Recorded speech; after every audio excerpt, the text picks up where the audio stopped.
5월 18일 증권철학실을 말씀드리겠습니다.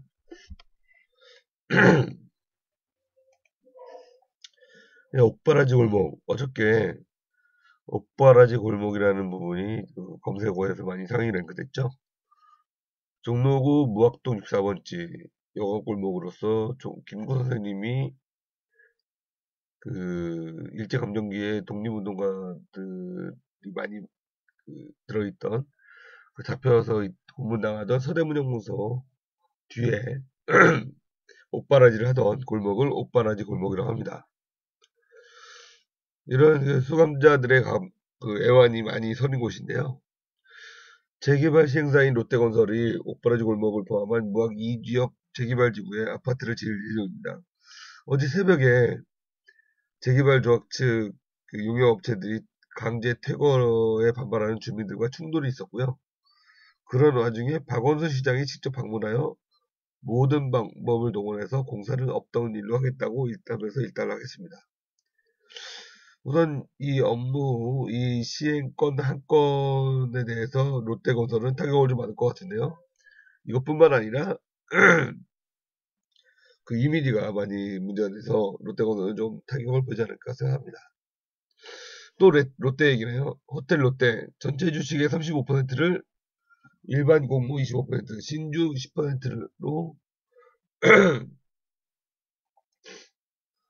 35% 일반 공모하는데 25% 신주, 10%는 기존 대주주 지분 매각으로 진행한답니다.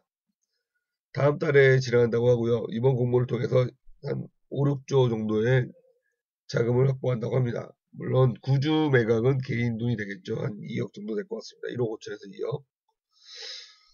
공모자금 가운데 2조 정도는 호주 면세점 등을 인수하는 것으로서 지금 결정이 된 것 같고요. 2014년 기준 전 세계 면세점 사업 중에서는 듀프리 그리고 DFS 그룹에 이어 세계 3위입니다. 근데 이번에 대형 M&A 한두 건을 성공함으로써 1위까지 위협을 하고자 하는 게 롯데 호텔의 목적인 것 같네요. 예, 글로벌 증시를 또 말씀을 드릴 수밖에 없습니다. 어제 연방준비제도이사회 위원들이 6월 금리 인상설 발언과 올해 두 차례 거쳐서 더 인상할 수 있다라는 의견을 내সম으로써 주가는 폭락을 했죠. 다우지수는 180포인트 1.02% 내린 17,500. 나스닥은 59포인트 1.25% 내린 4,715.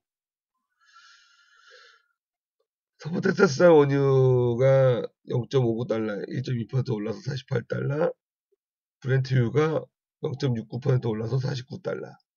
7개월 만에 최고치를 기록을 하면서도 금리 인상 때문에 주가는 떨어졌습니다. 중국 증시도 0.25% 하락했기 때문에 우리나라 증시는 약보합으로 시작할 것으로 보여집니다. 중국 정부가 또 배터리 규제를 하겠다고 나섰습니다. 중국 정부는 지난달 29일 전기 자동차용 전지업계 기준을 새로 발표해가지고 전기차 보조금 지급 대상으로 등록된 2차 전지업체를 재심사하는 것으로 발표했습니다. 25개의 등록업체를 6월 말까지 재평가한다고 하는데요. 우리나라에서는 삼성, SDI, LG화학 등이 대상이 될 것으로 보여집니다. 크게 부담되지는 않을 것으로 보여지는데 이번 조치가 중국 정부의 보호무역의 논리를 만드는 것 같다는 부분이 느껴지기 때문에 두 회사의 매출에는 영향을 미칠 것으로 보여집니다. 동해안네트워크스 SJ그룹과 KJ 프라텍이 경영권 분쟁으로서 주가가 많이 올라갔다가 다시 반토막이 났죠. 근데 반토막 난 주가가 쭉 유지되면서 바닥 다지기가 어느 정도 끝낸 것으로 보여집니다. 현금 300억이 넘는 투자 여력이 있기 때문에 앞으로 가능성이 있고요. 시가총액이 700억밖에 안 되기 때문에 구체적으로 신규 사업을 진출하면 주가는 폭등할 것으로 보여집니다. KJ프라텍과 SJ그룹의 평균 매입단가가 2,000원 내외이기 때문에 30%는 무난히 상승할 것으로 보여집니다.